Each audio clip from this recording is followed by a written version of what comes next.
do you know where is in the CAP form say that our commission will not earn until we sell it? In the CAP, I look up, but I could not find that sentence. It doesn't say that.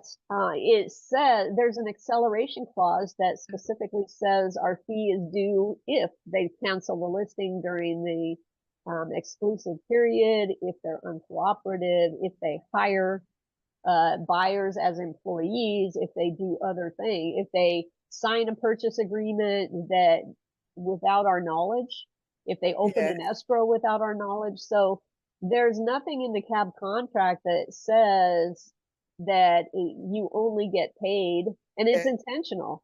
You know, we don't want to give people the ability, buyers and sellers, the ability to go around us and exclude us and then say, oh, but your contract says you only get paid if you sell the business, and you didn't sell the business because we went to, we did it ourselves around behind your back. So, I understand now. Thank you. So that's really, anytime a seller wants to strike the acceleration clause in the contract, or anything having to do with the broker's fees or how the broker gets paid or when the broker gets paid, I always just explain to them, look at these contracts that have been put together, because unfortunately there are business people in the world that are ethically challenged, and they will do a backdoor deal behind a broker's back once a broker has introduced them to the buyer. So I know, Mr. Seller, you would never do that, but nonetheless, the contract, that's why these things are in the contract. If you have no intention of doing that, then it shouldn't be a worry to you.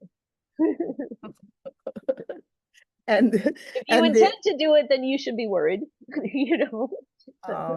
if you have no intent of, you're hiring me to do a job for you, I want to do that job. So if you intend to take one of the buyers I introduced to you and do a backdoor deal, then yeah, this clause is going to be a problem for you, because it's going to protect me. But if that's not your intent, then you really shouldn't have any worries about it. Yeah, thank you. And then also the account receivable, do we get the commission on the account receivable? Where did put in the CAP form? I look at it and I could not find it. All consideration.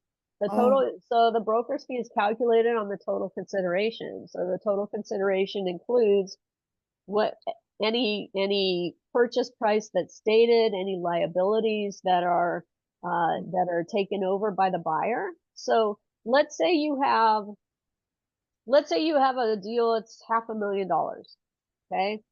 Yes. And the buyer is going to pay $300,000 to at closing. The buyer is going to pay the $300,000 into escrow, but they're also going to take over $200,000 of tax liabilities and pay those off to the seller.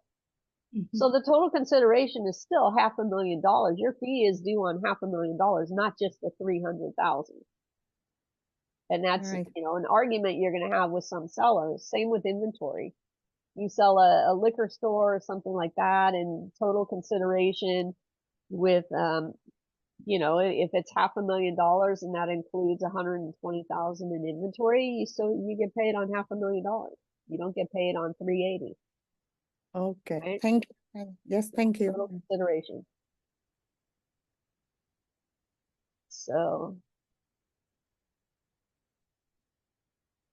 and if you're not in California, check your contracts and make sure that they say that too, that you're getting paid on total consideration or total purchase price, but you need a very broad definition of what your purchase price is. Because otherwise you can have, again, just as there are people, buyers and sellers, that are not necessarily ethical.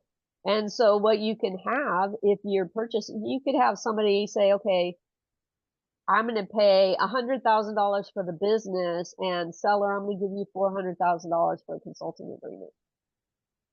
Well, that's a $500,000 deal, right?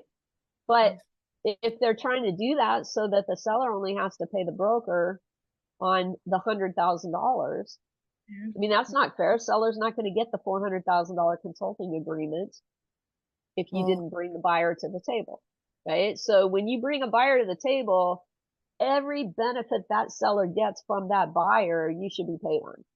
So Oh. if that seller gets, the way Jim Afinovich puts it is, if that seller gets 100 hours on a yacht and you have a 10% fee, you get 10 hours on that yacht.